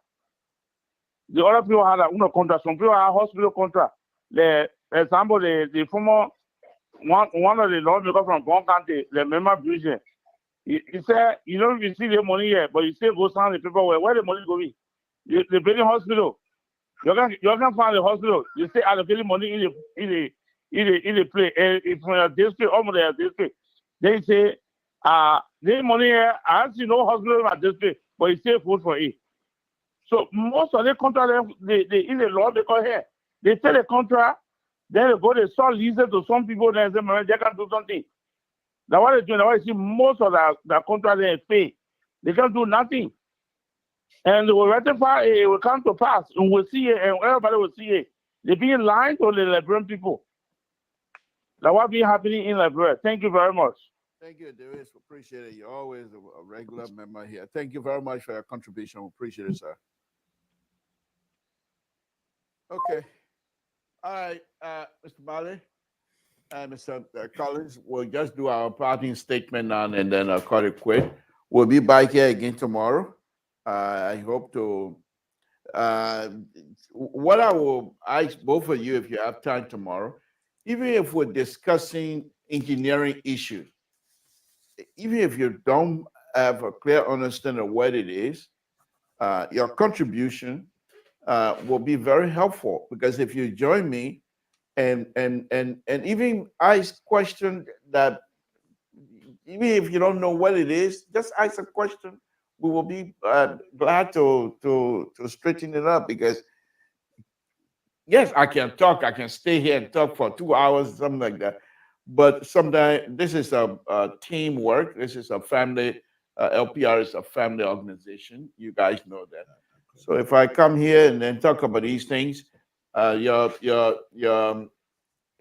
engagement on this also will be very helpful. So even if you don't understand it, don't shy away from it. Join us, and we'll have a conversation on that as well.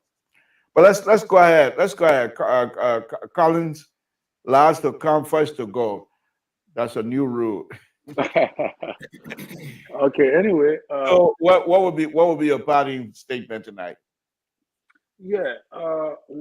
My parting statement, I want to also agree partly with Mr. Mali that putting people in position should be very much carefully observed, because placement is also important. But I still hold on to my opinion that if yeah, go ahead. Last Take call. the call. Yeah. Samson to Liberia Public Radio. What's your name? Where you're calling from? What's on your mind? How are you, sir? How you doing? Thank you. What's on your mind? What's your name? Oh, Where my you name calling is from? Emmanuel Mark, and I'm calling from Philadelphia, Pennsylvania. Okay. What's on your mind, sir? Yeah, I just wanted to, touch on the issue concerning about the employment, all those lists that you guys mentioned, and one of the brothers said over there, especially when it comes to petroleum, you do not need to have vast knowledge because it is an administrative area. I will some way or the other disagree with him. Petroleum is not just money making something. petroleum could be used as a terrorist to kill people. Petroleum could be used as a weapon to kill. So I believe an individual getting in a particular position, you have to be very, very careful as to who to get there. What type of truck? It's not just you having a job and someone else doing the work. I supported Joseph Boakai a lot. I always talk about it, even though I'm not part of the Unity Party, or because of Ellen Johnson Sirleaf, I only support individual ideology, not any party no more. But the fact remains that you have to get advice knowledge. Let's look at the disaster that went on our highway. If we say petroleum is just for money making things, do you know how many people have died from that blast? Do you know how many people are still in the hospital for that blast? Do you know how many diseases people will get from that blast? All the smoke that was going up there, do you know what type of respiratory diseases that people are going to get? This is just the beginning. So I would disagree with you when you say it's just a business. It's not just a business. So that means if any individual or truck that will even come into that country, the head of that institution should know pretty well what type of truck should be able to transport a petroleum, where that petroleum is going. Well, who should be able to buy petroleum if the petroleum is not going in a car? These things are very important because one mistake that you made, it could cause disaster. So I would disagree with you, brother.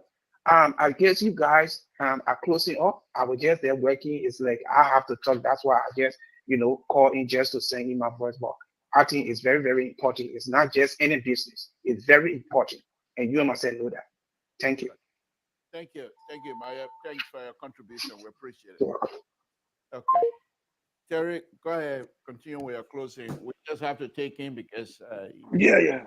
family. So, brother, that's your opinion. I cannot disagree with you. I mean, I cannot fight you against your opinion, but my opinion on the issue still stands. You're talking about it was not the LPR-TV director that made the petroleum to blast and kill hundreds of Liberians. So again, you're making a huge mistake on that one again. All right. So it is not the responsibility of LPR-TV director to, make a petroleum car to have accident along the roadside, and then hundreds of thousands of Liberians running there to take gas from into something and it blast and kill them. Then that means that the director is responsible. That is not a responsibility of the director. The director at the LPR-TV is an administrative job. Is responsible to regulate products as they go in and come as they go out and come into the country. So I want to say that Mandela Cooper, I believe, will be the right person for that job. I don't have no doubt that she will not be able to deliver by putting her over there. But on the issue of what his name, Yeke Koluba, I think Yeke Koluba have some concerns. The only thing that, like, what his name, Prophet Cummings said, you don't have proof. Most of the allegations that Yeke Koluba bring up, he don't provide proof. He don't provide substantive evidences. And our society is a society that love gossip and propaganda. And they can easily run with gossip and propaganda without any proof. Then when the real news is revealed. Terry, for example, hold you a little bit. Yeah. Why were you not making any kind of statement when Yeke Koluba was going after President Weah? I did find on many things that Yeke Koluba did. I even said it on the feed that Yeke Koluba have great concerns, but he don't know how to channel it. I even said it here that standing on top of the car hood, dressing in karate form in the House of Senate, all those things that is not presenting a lawmaker. It does not present a lawmaker. There are ways as a lawmaker you are empowered by the people to be able to speak for them. Your speaking, your aggressive speaking alone can bring changes. You don't have to use abusive language. You don't have to use profanity. You don't have to even jump on a car hood to display your who you are. Your presence alone tells the Liberian, you can send a message. Your voice, your speaking, you can speak aggressively. You can use some other light words. But when you go to the extent of using abusive languages on the president or anybody for that matter, even the lowest person in Liberia, that does not present you as a credible lawmaker. That's my opinion. I could be wrong. Somebody else could say different things. But that, from my view, from what I grew up with, that's what I'm speaking to. So I have found on Yeke Koloba's position most of the time, and that is what it is. So I think if he can produce evidences to that, because you see that in Liberia, somebody coming from Liberia and was telling me that the person supported, George Weah. And then the person said something, they said, I said, so how do people think about the president-elect coming to America? What do they think? The president said, the information on the ground, everybody know that Ambassador Boga sick and he went for heart transplant. So that gossip, that propaganda remain with them. That is the Liberian society. They don't verify things. They don't do any fact checking and all of that. What they do is the only thing they do when the gossip come and it sounds sweet and it look realistic, they run with it. So like what Mr. Mali was saying is very important for some of these things that Yeke Koloba is saying to be publicly debunked by the Unity Party people, by even JMB, if he can respond to it. If not, let somebody from the Secretary General whatsoever can respond and give us information as regarding all these allegations that Yeke is presenting. Because I can tell you for sure that Yeke will not produce any evidence. He will just come up on Thursday, even if Ambassador Boga never don't respond to him. He will come on Thursday and say, he will call names, will all presenting facts, or maybe recording, like he said he got audio recording. He will not present these things. He will just talk at the end of the day, and many people will believe him because that is the kind of society we find ourselves. But so, again, there are certain things there is nothing you can do about it. You can only kill it by the way you are going to approach it by doing what you said you would do for the Liberian people. That is what I expect from Ambassador Boga to engage his platform and do exactly what he's supposed to do. Because when it comes to propaganda will certainly come. That is why, the last time we were on the show, I said something that, we want to see Ambassador Boga budget, we want to see all these things. Because you know what? One of the characters that we think that we have forgotten about is coming back. Maybe 3 months from now or 6 months from now, after JMB said over and all of that, he's going to come back with these same accusations as regarding JMB budget, and those things will bring him back in the full square of the Liberian politics. And people have forgotten about him, but he's coming back because you know what he's doing now? He's gathering information. That's why he's gathering information. So when he comes, he's coming very hard. So Ambassador Boga has to brace himself and prepare himself to make sure that it is his obligation to engage his platform and his project in the best way he can to present to the Liberian people what he said he would do, and forget about all this propaganda and all of that. Thank you, Terry. Appreciate it. Marlis, go ahead. Well, first of all, I've been doing some research today on the accreditation of degrees and the proliferation of these universities and colleges in Liberia. And I will be happy if the incoming educational minister can put a halt to all the proliferation and review the criteria that gave rise to all the university and colleges after the war, starting from 2006 up to now. Put a freeze on all of them and look at the criteria, whether they went through the proper criteria. That one. Two, as Colin just said, if the Joseph Boakai communication machine will not be addressing some of these things from the grassroots as early as possible and say, just one of those things, man. Just one of those things, man. And keep tight-lipped like what happened in Georgia government. Those things will pile up, and in Liberia, when you don't answer, the people take the other side to be true. Right. That's the kind of politics we get in our country. It will say, God forbid, Pato, he doing it in America, he doing it one. I go stay on Broad Street, I made an announcement every day. And Pato did not come out to address the issue and say, this is a lie. That man, what he's saying here, he frustrated. He's so.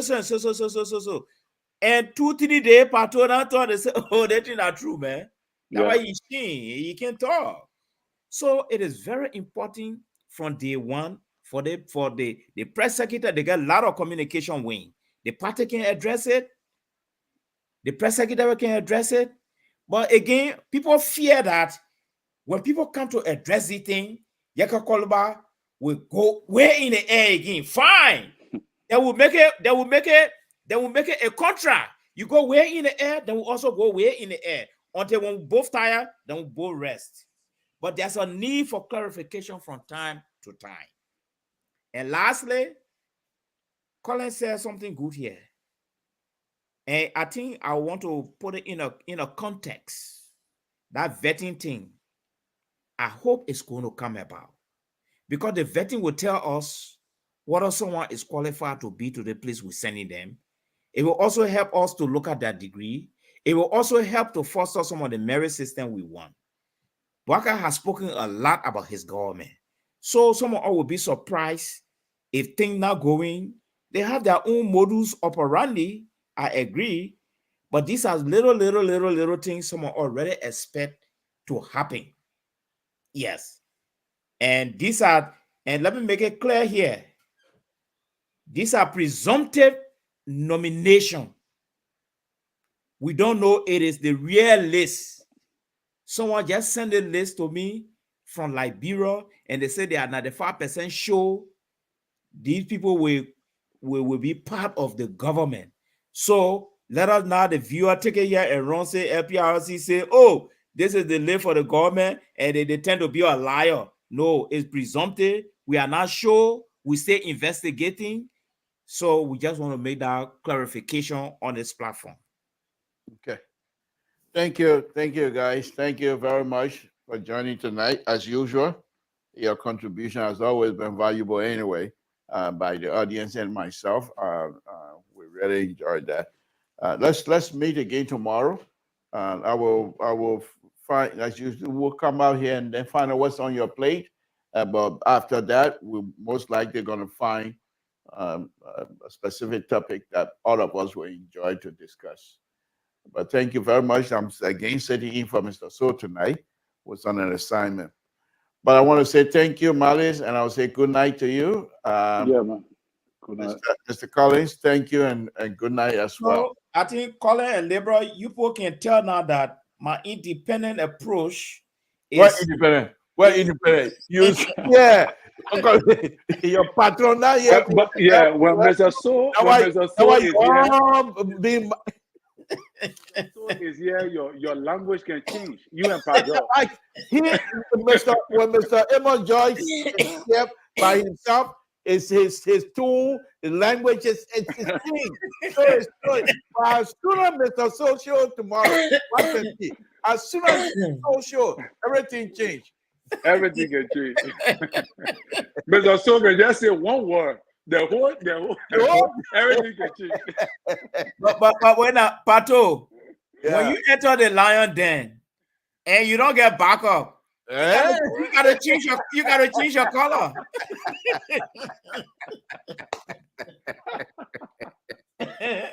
you gotta behave like one of the lionesses or one of the lion itself. Oh my goodness. Okay. All right, guys. Thank you, Mr. John. Thank you, and we'll say good night. Again, folks, Sam Sinto, Liberia Public Radio. Well, thank you very much for tuning in tonight. Of course, we're sitting in for Mr. So, who was on assignment, as I said. He trying to generate some things, how we're going to put this platform and move it up to the next level. We're satisfied with where we are, but for him, he's not satisfied. He always wants to make sure things improve very greatly. As I said, he's a conservative, but he got some brilliant ideas. But I'll do my best. I will review those ideas, and those that are in line with the liberal view, those are the things we will support strongly. Conservative view, we will support it too, but not by much. Samson to Liberia Public Radio have the ability to compartmentalize things as he goes on. Again, folks, Sam Cinto, Liberian Public Radio. I want to thank all of you again, those of you that have been calling and those of you that have been writing. Thank you very much. Because of you, this platform exists, and you continue to support this platform, and we will do what we can to make sure that you're very proud of this platform as well. Thank you, guys. Let's meet again tomorrow. With that, I'll say good night, folks. Le père votre vignon. Cadeau. Baimaloa. Ablenyoa. En soit tout le peu ablenyoa. Moi na kai kai. Fond de siate de sebi. Susu.